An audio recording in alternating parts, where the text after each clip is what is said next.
The Lumber Room by Saki. The children were to be driven, as a special treat, to the sands at Jagborough. Nicholas was not to be of the party. He was in disgrace. Only that morning he had refused to eat his wholesome bread and milk, on the seemingly frivolous ground that there was a frog in it. Older and wiser and better people had told him that there could not possibly be a frog in his bread and milk, and that he was not to talk nonsense. He continued, nevertheless, to talk what seemed the veriest nonsense, and described with much detail the coloration and markings of the alleged frog. The dramatic part of the incident was that there really was a frog in Nicholas's basin of bread and milk. He had put it there himself, so he felt entitled to know something about it. The sin of taking a frog from the garden and putting it into a bowl of wholesome bread and milk was enlarged on at great length, but the fact that stood out clearest in the whole affair, as it presented itself to the mind of Nicholas, was that the older, wiser, and better people had been proved to be profoundly in error in matters about which they had expressed the utmost assurance. "You said there couldn't possibly be a frog in my bread and milk, and there was a frog in my bread and milk," he repeated, with the insistence of a skilled tactician who does not intend to shift from favourable ground. So his boy cousin and girl cousin and his quite uninteresting younger brother were to be taken to Jagborough Sands that afternoon, and he was to stay at home. His cousin's aunt, who insisted, by an unwarranted stretch of imagination, in styling herself his aunt also, had hastily invented the Jagborough expedition in order to impress on Nicholas the delights that he had justly forfeited by his disgraceful conduct at the breakfast table. It was her habit, whenever one of the children fell from grace, to improvise something of a festival nature from which the offender would be rigorously debarred. If all the children sinned collectively, they were suddenly informed of a circus in a neighbouring town, a circus of unrivalled merit and uncounted elephants, to which, but for their depravity, they would have been taken that very day. A few decent tears were looked for on the part of Nicholas when the moment for the departure of the expedition arrived. As a matter of fact, however, all the crying was done by his girl cousin, who scraped her knee rather painfully against the step of the carriage as she was scrambling in. "How she did howl!" said Nicholas cheerfully, as the party drove off, without any of the elation of high spirits that should have characterised it. "She'll soon get over that," said the soi-disant aunt. "It will be a glorious afternoon for racing about over those beautiful sands. How they will enjoy themselves!" "Bobby won't enjoy himself much, and he won't race much either," said Nicholas with a grim chuckle. "His boots are hurting him. They're too tight." "Why didn't he tell me they were hurting?" asked the aunt with some asperity. "He told you twice, but you weren't listening. You often don't listen when we tell you important things." "You are not to go into the gooseberry garden," said the aunt, changing the subject. "Why not?" demanded Nicholas. "Because you are in disgrace," said the aunt loftily. Nicholas did not admit the flawlessness of the reasoning. He felt perfectly capable of being in disgrace and in a gooseberry garden at the same moment. His face took on an expression of considerable obstinacy. It was clear to his aunt that he was determined to get into the gooseberry garden, only, as she remarked to herself, because I have told him he is not to. Now, the gooseberry garden had 2 doors by which it might be entered, and once a small person like Nicholas could slip in there, he could effectually disappear from view amid the masking growth of artichokes, raspberry canes, and fruit bushes. The aunt had many other things to do that afternoon, but she spent an hour or two in trivial gardening operations among flower beds and shrubberies, whence she could keep a watchful eye on the 2 doors that led to the forbidden paradise. She was a woman of few ideas, with immense powers of concentration.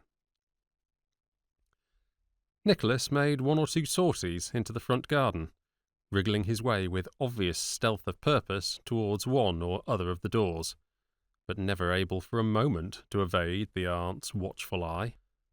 As a matter of fact, he had no intention of trying to get into the gooseberry garden, but it was extremely convenient for him that his aunt should believe that he had. It was a belief that would keep her on self-imposed sentry duty for the greater part of the afternoon. Having thoroughly confirmed and fortified her suspicions, Nicholas slipped back into the house and rapidly put into execution a plan of action that had long germinated in his brain. By standing on a chair in the library, one could reach a shelf on which reposed a fat, important-looking key. The key was as important as it looked. It was the instrument which kept the mysteries of the lumber room secure from unauthorized intrusion, which opened a way only for aunts and such-like privileged persons. Nicholas had not had much experience of the art of fitting keys into keyholes and turning locks, but for some days past he had practised with the key of the schoolroom door. He did not believe in trusting too much to luck and accident. The key turned stiffly in the lock, but it turned.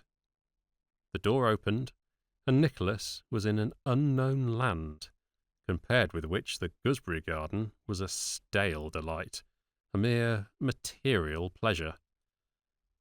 Often and often Nicholas had pictured to himself what the lumber room might be like, that region that was so carefully sealed from youthful eyes, and concerning which no questions were ever answered. It came up to his expectations.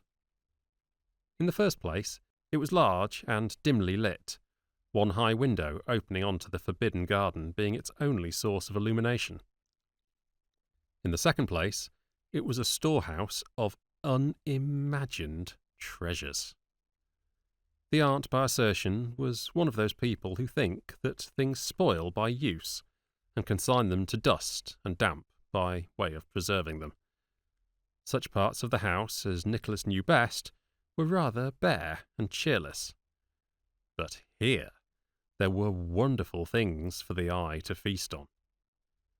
First and foremost, there was a piece of framed tapestry that was evidently meant to be a fire screen. To Nicholas, it was a living, breathing story. He sat down on a roll of Indian hangings, glowing in wonderful colours beneath a layer of dust, and took in all the details of the tapestry picture.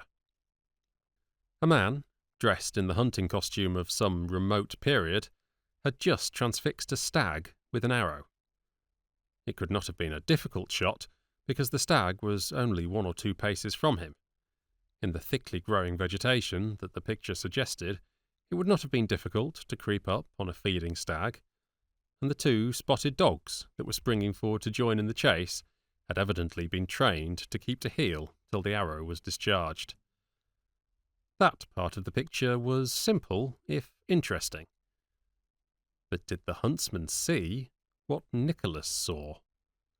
That 4 galloping wolves were coming in his direction through the wood. There might be more than 4 of them hidden behind the trees, and in any case, would the man and his dogs be able to cope with the 4 wolves if they made an attack? The man had only 2 arrows left in his quiver, and he might miss with 1 or both of them. All one knew about his skill in shooting was that he could hit a large stag at a ridiculously short range. Nicholas sat for many golden minutes revolving the possibilities of the scene. He was inclined to think that there were more than 4 wolves, and that the man and his dogs were in a tight corner. But there were other objects of delight and interest claiming his instant attention. There were quaint, twisted candlesticks in the shape of snakes, and a teapot fashioned like a china duck, out of whose open beak the tea was supposed to come. How dull and shapeless the nursery teapot seemed in comparison. And there was a carved sandalwood box, packed tight with aromatic cotton wool, and between the layers of cotton wool were little brass figures, hump-necked bulls, and peacocks and goblins, delightful to see and to handle. Less promising in appearance was a large square book with plain black covers. Nicholas peeped into it, and behold, It was full of coloured pictures of birds, and such birds. In the garden and in the lanes when he went for a walk, Nicholas came across a few birds, of which the largest were an occasional magpie or wood pigeon. Here were herons and bustards, kites, toucans, tiger bitterns, brush turkeys, ibises, golden pheasants, a whole portrait gallery of undreamed-of creatures. And as he was admiring the colouring of the mandarin duck and assigning a life history to it, the voice of his aunt, in shrill vociferation of his name, came from the gooseberry garden without. She had grown suspicious at his long disappearance, and had leapt to the conclusion that he had climbed over the wall behind the sheltering screen of the lilac bushes. She was now engaged in energetic, and rather hopeless, search for him among the artichokes and raspberry canes. "Nicholas? Nicholas!" she screamed. "You are to come out of this at once. It's no use trying to hide there. I can see you all the time."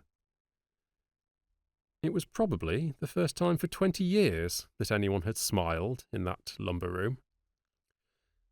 Presently, the angry repetitions of Nicholas's name gave way to a shriek and a cry for somebody to come quickly. Nicholas shut the book, restored it carefully to its place in a corner, and shook some dust from a neighbouring pile of newspapers over it. Then he crept from the room, locked the door, and replaced the key exactly where he had found it. His aunt was still calling his name when he sauntered into the front garden. "Who's calling?" he asked. "Me," came the answer from the other side of the wall. "Didn't you hear me? I've been looking for you in the gooseberry garden, and I've slipped into the rainwater tank. Luckily there's no water in it, but the sides are slippery, and I can't get out. Fetch the little ladder from under the cherry tree." "I was told I wasn't to go into the gooseberry garden," said Nicholas promptly. "I told you not to, and now I tell you that you may," came the voice from the rainwater tank, rather impatiently. "Your voice doesn't sound like Aunt's," objected Nicholas. "You may be the evil one, tempting me to be disobedient. Aunt often tells me that the evil one tempts me, and that I always yield. This time, I'm not going to yield." "Don't talk nonsense," said the prisoner in the tank. "Go and fetch the ladder." "Will there be strawberry jam for tea?" asked Nicholas innocently. "Certainly there will be," said the aunt, privately resolving that Nicholas should have none of it. "Now I know that you are the evil one, and not Aunt," shouted Nicholas gleefully. "When we asked Aunt for strawberry jam yesterday, she said there wasn't any. I know there are 4 jars of it in the store cupboard, because I looked. And of course you know it's there. But she doesn't, because she said there wasn't any. Oh, devil, you have sold yourself." There was an unusual sense of luxury in being able to talk to an aunt as though one was talking to the evil one.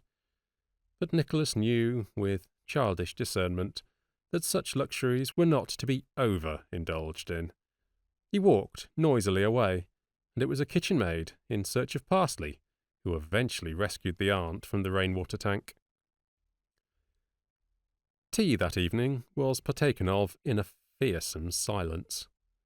The tide had been at its highest when the children had arrived at Jagborough Cove, so there had been no sands to play on, a circumstance that the aunt had overlooked in the haste of organising her punitive expedition. The tightness of Bobby's boots had had disastrous effect on his temper the whole of the afternoon, and altogether the children could not have been said to have enjoyed themselves. The aunt maintained the frozen muteness of one who has suffered undignified and unmerited detention in a rainwater tank for 35 minutes.